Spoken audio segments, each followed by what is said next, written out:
Hello दोस्तों, आज मैं आपको 2013 की एक रियल लाइफ पर based drama film life feels good के बारे में बताने जा रहा हूँ। ये कहानी पोलैंड की है और मचोश नाम के एक युवक से शुरू होती है जिसे ब्रेन पैरालिसिस हो गया था और उसे व्हीलचेयर पर ले जाया जाता है। इसके बाद कहानी 1987 में शिफ्ट होती है, जहाँ डॉक्टर चेक कर रही थी कि इस अटैक के बाद मचोश के दिमाग पर असर तो नहीं पड़ा, और इसके लिए डॉक्टर मैथ्यूज को कुछ पजल देती है जिसे वो सॉल्व नहीं कर पाता, यानी इस बीमारी का असर मचोश के दिमाग पर हुआ था। इसके बाद हम देखते हैं मचोश की मां रोजमर्रा के कामों में उसकी हेल्प कर रही थी। यही हमें पता चलता है उसका एक भाई और एक बड़ी बहन भी है। एक दिन मचोश को डॉक्टर के पास ले जाया जाता है, जहां डॉक्टर उसके पेरेंट्स को उस पर गिव अप करने को कहती है, क्योंकि उनको लग रहा था अब वो कभी ठीक नहीं हो सकता। एक दिन मचोश के फादर उसे मैनलीनेस के बारे में बताते हैं कि जब भी कोई आदमी गुस्सा होता है वो टेबल को पंच करता है। मचोश अपने नेबर्स को देखता है और उनके कामों को नरेट करता है, जिससे हमें ये पता चलता है कि वो मेंटली डिसेबल्ड नहीं है और सब कुछ समझ सकता है।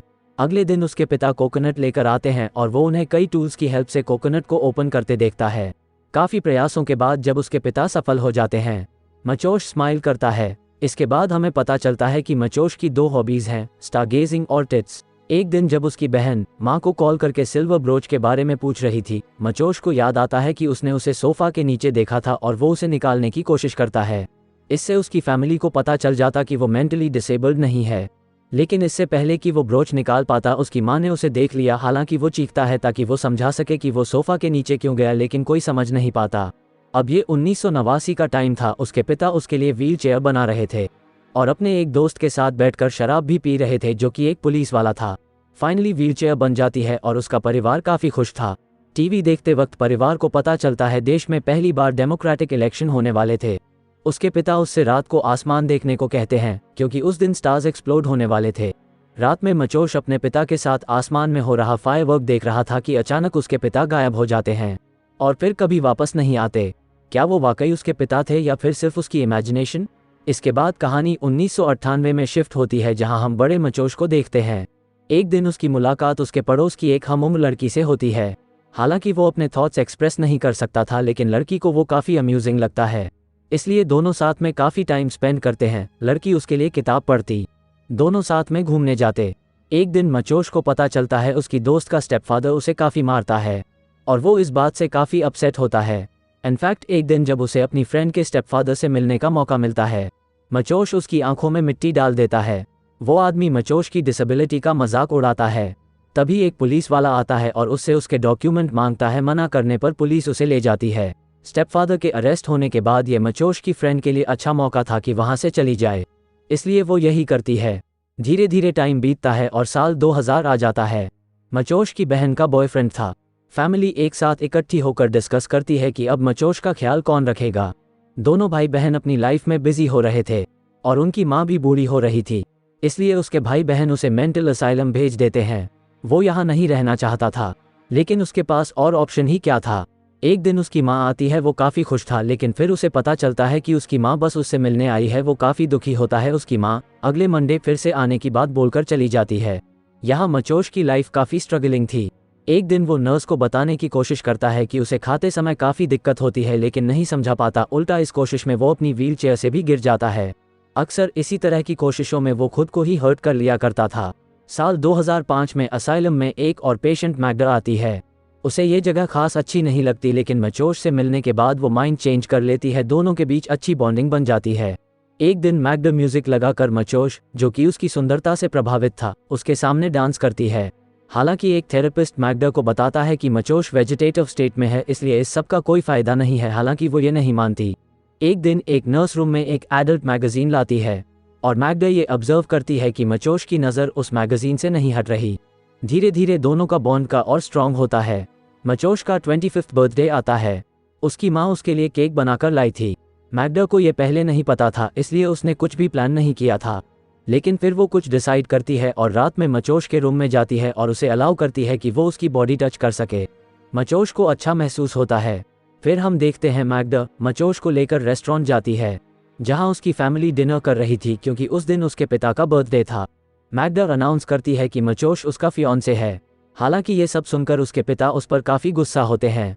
इसके बाद मैगडा गायब हो जाती है। एक थेरेपिस्ट मचोश को बताता है उसने क्विट कर दिया।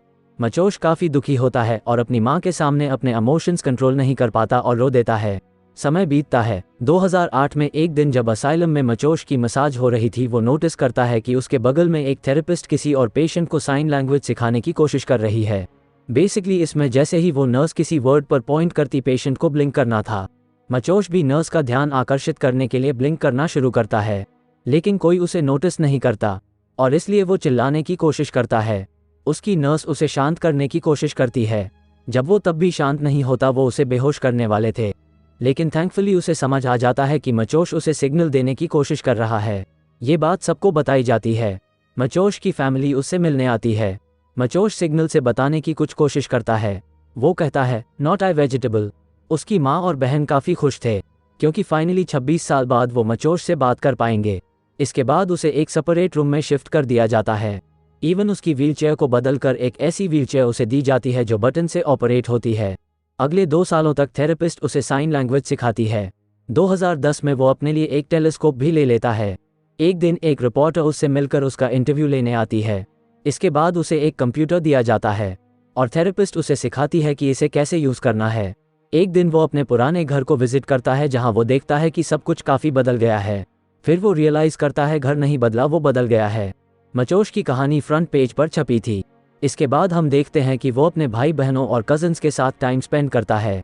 इसके बाद वो अपने नेफ्यू के साथ स्टारगेजिंग करता है। आपको क्या लगता है मचोश किस बारे में सोच रहा होगा? मचोश असाइलम वापस आ जाता है।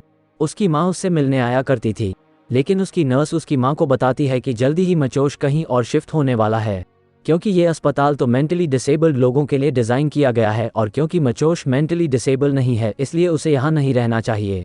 एक दिन दूसरे हॉस्पिटल अथॉरिटी वाले उसका इंटरव्यू लेने आने वाले थे। थेरेपिस्ट उस हॉस्पिटल की फ़ोटोज़ देखती है। वो काफ़ी अच्छी जगह थी, वहाँ थे पेड़ पौधे थे, यहाँ तक कि लेक भी था। इंटरव्यू वाला दिन आता है और हम फिर से मूवी की शुरुआत में आ जाते हैं जहाँ थेरेपिस्ट मचोश को एक सिंबल्स वाली बुक देती है और उसे कुछ कहने को कहती है, लेकिन पता नहीं क्यों मचोश कम्युनिकेट करने के मूड में ही नहीं था। वो एक भी शब्द को पॉइंट आउट नहीं कर पाता। डायरेक्टर्स कहते हैं कि इंटरव्यू खत्म हो गया है।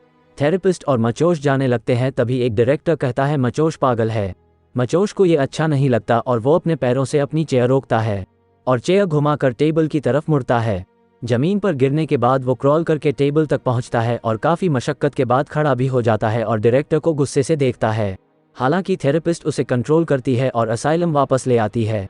वो वापस पर असाइलम में सबसे मिलता है, हैंडशेक करता है। मूवी के लास्ट सीन में हम देखते हैं कि रात के समय वो आसमान देख रहा था और कहता है कि अगले दिन इस समय एक सुंदर दिन होगा। इसके बाद स्क्रीन पर साइन दिखता है जिसका मतलब था कि मचोश फिर कहीं नहीं गया, इंटेलेक्चुअली डिसेबल्ड लोगों के लिए बने असाइलम में ही रहा। Thanks for watching.